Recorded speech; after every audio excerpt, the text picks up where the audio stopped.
formally able to start. Yeah. Okay, I'll formally open the meeting and of course welcome Lydia to a first Thank you. cabinet meeting in post, shall we say. So apologies for absence. We're all here, aren't we? Yes, thank you. Minutes, is it, you wish that they are correct record? No. Okay, you propose? Yeah. Fine, I'll second that, so they're a correct record. Any declarations of interest in accordance with the normal rules? No declarations of interest, so we'll pass on to the item 4. I don't believe we've got anything for scrutiny, have we? So that's a 0 item. So now we move on to the devolution white paper. I'll hand over to Ed, shall I? Thank you, Leader. Yeah, the paper before you tonight came out from the supplementary agenda pack, and just wanted to summarise some key aspects within it. So the devolution white paper was published on the 16th of December 2024. It sets out government's ambition to extend the devolution of funding and powers across the country, and it creates an expectation that all areas of the country will ultimately be covered by a mayoral strategic authority and a devolution agreement. It also, concurrent to that, confirmed expectations for the simplification of the local government structures beneath the new mayoral strategic authorities, and often that simplification is referred to as local government reorganisation or LGR. And the expectation created by government is that all two-tier areas will move to unitary councils within the life of this current parliament.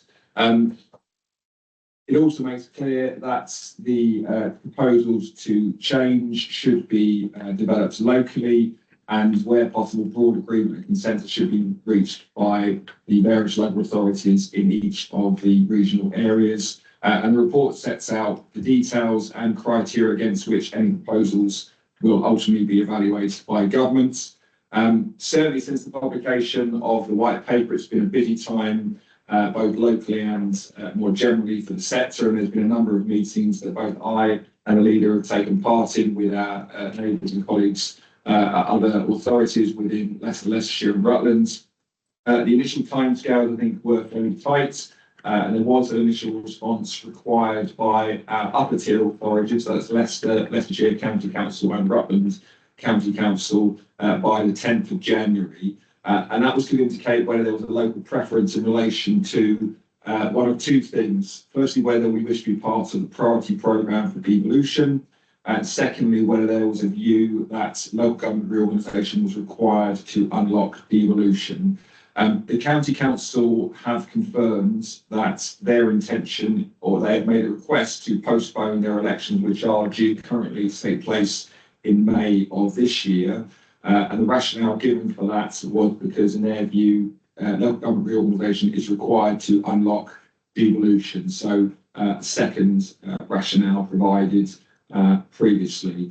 The leaders of the district councils in Leicestershire and Rutland provided a public response to that on Friday, and the details of that are set out in the report. And that was also supported by a letter to the minister who also went on Friday as well. The report sets out that position and seeks acknowledgement of the work done to date, and also seeks approval to commission further work and undertake further work as necessary to respond effectively with our partners to the white paper, and to develop proposals as required under the legislation that will come in due course through the English Devolution Bill. Recommendations are set out on page 32 of the supplementary pack, 2.1 to 2.4. And I'm happy to take any questions on those points, Leader. Thank you. Thank you. To the floor. Anybody who wants to ask questions of Ed? Go ahead, Sarah. Yeah, I appreciate this evening, obviously members are going to get a briefing. This must be really unsettling for our staff teams. At what point are the staff teams going to just be advised of what the next steps are, or what the positions at the moment? Thank you. Yeah, through you, Leader. Yeah, just to give assurance, so we have done initial written briefings both to members and staff. A couple of briefings have gone to staff, and actually I'm also undertaking an all-staff briefing tomorrow morning. So I'll be taking them through a very similar presentation to that which members received tonight, and there'll be opportunities for questions. we are, as a senior team, having regular conversations about how to lead organisations through change and to do it the right way. It's something we're really determined that we'll do right. And we want people to recognise that whilst this is a changing period and it's clearly going to be a transitional time for local government generally, there will be opportunities that are created through this, and we want to make sure that Melton Borough Council is positioned both organisationally and for our team to the best possible place to support whatever future may come forward. So we'll very much got that in our sights, and we'll work hard to get this right on behalf of our teams. Can I add to that in discuss? Sorry, Sarah, did you have another I question? just was sorry, I was just gonna follow up later with, obviously that's the staff team, which I think it's gonna, obviously their nerves around this are gonna be quite heightened. But then also the public, you know, there's a lot of commentary from the public about their feelings, and it's just at what point will we do some sort of discussion with our communities about what they want? Because I know the letters have gone forward about what we're recommending, but that's us. What about our communities? Will they be involved in that process? Thank you, and just to speak on behalf of it and reflect really the tone of the letter that went into government on Friday.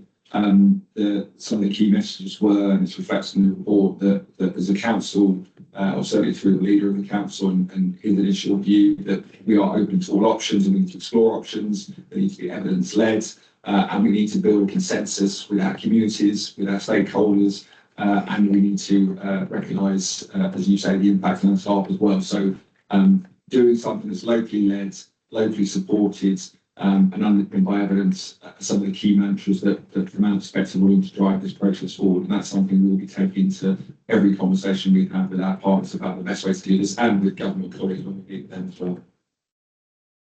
Yeah, I was going to say that the group of 7 district borough leaders, which I'm currently chair of that group, comprises 2 Conservatives, 3 Liberal Democrats, 1 Labour, and myself. And I consider myself a sort of coalition.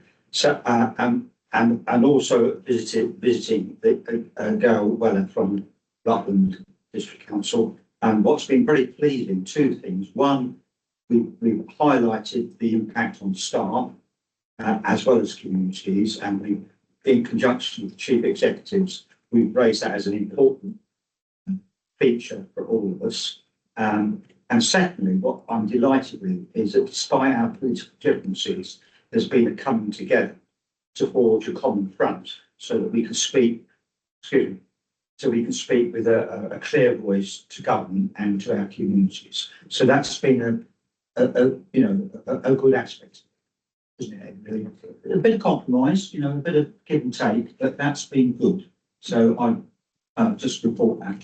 Just one bit. Yeah, just to be really clear, then, so I would expect that any proposals and discussions go forward, there will be a process of engagement with our community so they can feed into them and can take their views on them. So it's going to be key, isn't it? Through any future incarnation of local government needs to have buy-in and support from the communities. You else want to ask questions or make comments at this stage? We're going to keep powder dry later. Okay, so on the recommendations, I will move them on block. Any anybody want to comment on the recommendations as they're written? Okay, could I have a seconder then? Thank you very much. All those in favour, please show. Thank you very much. Okay, we'll now move on to the next item on the agenda, which is the future of waste and recycling. Are you going to say something first, Margaret? Your portfolio. Oh, yes. What's everything else about? Yes, agenda item 6. Thank you for the excellent report from Ryan, our Waste and Environmental Services Manager. But unfortunately, he can't be here this evening. He's not very well. But please pass on my personal thanks. Excellent report. It really sets out all the ins and outs and whys and wherefores. Absolutely brilliant. It's so disappointing that the funding provided by DEFRA to enable this council and others to implement food waste collection appears to be insufficient, and we need to draw on our reserves. We have challenged DEFRA. They refused the request for increasing funding for vehicles, which is the main bone of contention, and we're waiting revised capital allocation for caddies and communal properties. The real properties were the ones that's causing the problem with the funding, as I believe. We also don't know what the revenue funding allocation from DEFRA is for the food waste collection. We must therefore ensure our financial sustainability and legal responsibility is not undermined. Hence the revised recommendation at 2.3 tabled this afternoon. The government requires that councils implement simpler recycling services for households by next year, 1st of April 2026, which in reality isn't that far away. The changes will have considerable implications on this council from financial, contractual and logistics perspectives. There is a certain local flexibility for collection of paper and card. We propose applying for a TEEP. Now, I did wonder what a TEEP was, but then I found the reference technically, environmentally and economically practicable assessment to possibly create an exception to deliver the separate paper and card recycling aspects of the simpler recycling. The report clearly sets this out as the envisaged difficulties at 5.28 to 5.35, which is why at the moment we'll be carrying out a TEEP to enable the council to apply for this local flexibility. Our contract with Biffa is coming up on October 28, and there is also the need to undertake a comprehensive analysis of waste collection options and report the findings back to Cabinet to enable the decision-making regular regarding future arrangements. Scrutiny will of course be involved in this process, and the details of this are on 5.35 to 5.41 of your report. There are risks with this huge project, and they are outlined on pages 26 to 29, which does not make this an easy undertaking. To conclude, this is a large and complex corporate project. Initially, all being well, our intention is to deliver food waste collection by the 1st of April 2026, and for this we may need to part fund the vehicles. This funding from DEFRA is limited, as I've already stated. We are also ensuring the revenue allocation funding from DEFRA going forward, so this is something else to work our way through. We will have to access our reserves for up to £100,000 to project management and specialist resources in support of the work requirements. You'll understand that the sort of the nervousness for this one on our financial budgets. And therefore propose we consider and agree the recommendations of 2.1 to 2.7 as set out in this excellent report, and thanks again to Ryan. That does include the revised 2.3, which you tabled this evening. Thank you. I'm very happy to second. Chair. And to echo your thanks to Ryan. Still, very happy to second that on block and to echo your thanks to Ryan. I hope it gets better soon. So any questions or further commentary? I'm pleased to see that all across the country now, what can be recycled will be the same for every authority. And I'm a bit puzzled the way plastics are all lumped together as though they're all recyclable, and I'm not quite sure how that will work. And I noticed on 5.9, oh, sorry.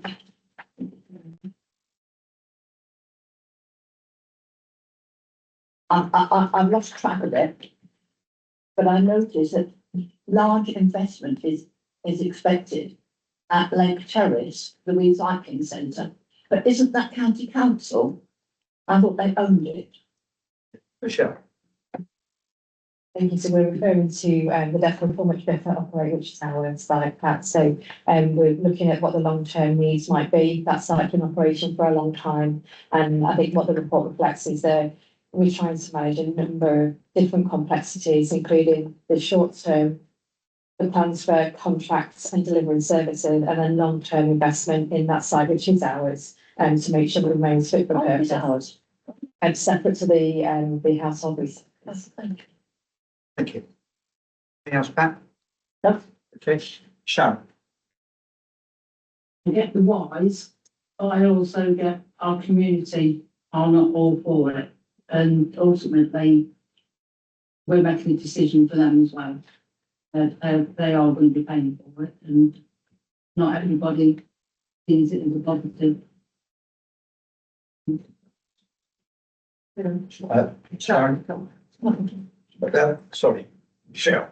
Thank you. So I think the first thing I need to note is this is a mandated requirement, it's a legal requirement upon us to introduce the food waste collection service.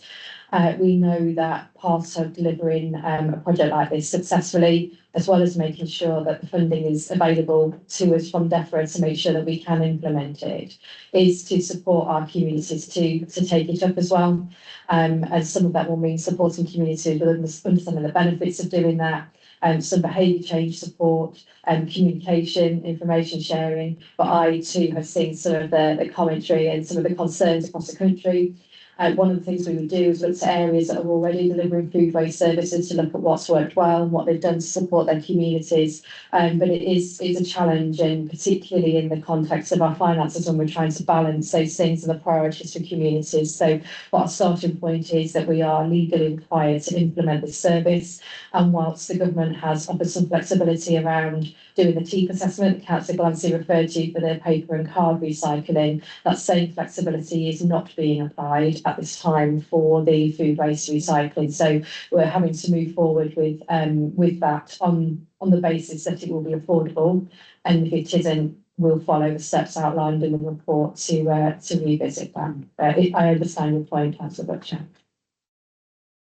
Can we make this clear to our community then, you know, you just said, and see what Margaret said, so they're not kept out of the loop, so that they understand it. Do you know, that's a good point. We've got this leaflet which we're putting together with the council tax. And we could include in that line that says that this We've got to do it. that we've got to do it. It was mandated by the previous government. New government has not rescinded it. Thank you. Yes, so we can put that in the tax leaflet, just a one line to tell people it's coming. Yeah, it's a good point to let people know. You have your hand, someone said Sarah, Patton and Sarah. Yeah, just a quick one. It's already a bit of a problem. We've got quite a lot of terraced housing with narrow footpaths and when there are bins and things all over the place, it makes it quite difficult for people with prams, pushchairs, but also for wheelchairs. So I'm not quite sure whether perhaps they might be allowed to put their rubbish out in bags. You know, so at least when the bags have gone, the pavements are clear. I don't know, but perhaps, but it's already a problem. Thank you. There's a detail we'll have to come to. There's lots of things about that. Flats, people with arthritis, blind, also there's detail. Sharon. Sorry, I have to come back to the money, don't I? But my comment would be, you know, certainly firstly, thank you for such a comprehensive report. I think it really lays it out for us. And I think what is quite clear, and we have to stress, is this is being mandated upon us for our communities, because I've seen some of the feedback as well. There's concerns amongst our community about the costs, which I totally understand, but also for us in terms of our budget, we're managing the budget. There is no fat in the budget. We cannot continue to implement initiatives that are not fully funded by government. And therefore, I think as the project progresses, you know, I'd certainly be happy to go back to central government and make comments on that, because we cannot continue to carry out initiatives that are not fully funded because there is no scope in the budget to do so. So I'm totally supportive of the recommendations on that basis. Well, if there's no more, it's been proposed and seconded. I suggest we go to a vote. So all those in favour of recommendations, please show. None against. That's carried and implored. Thank you very much. So we're at the end of sorry, Pat. Can I just say thank you to the officers for this work that's been involved Yes, in this particular agenda. and all Huge amount of the work they're going to be doing. Yeah. Okay, I'll close the formal meeting then. Thank you very much.